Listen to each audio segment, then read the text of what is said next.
Making offers over asking price. Do you know what percent you should offer over asking price? Nobody does.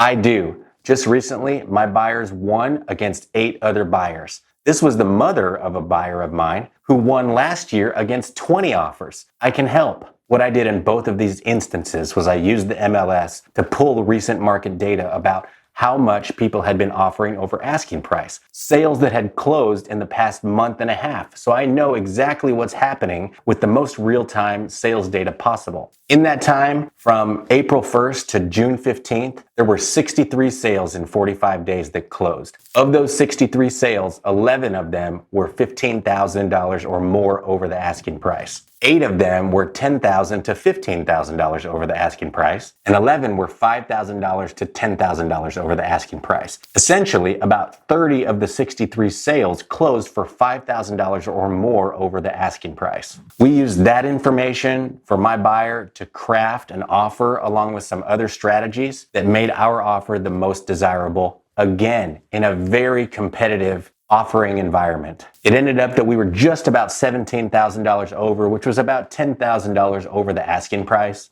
And get this, the house was a fixer-upper. There's lots of work that goes into this calculation. I can help you guys. Give me a call. Excellent Value Home Tip, Topeka and Lawrence, Kansas.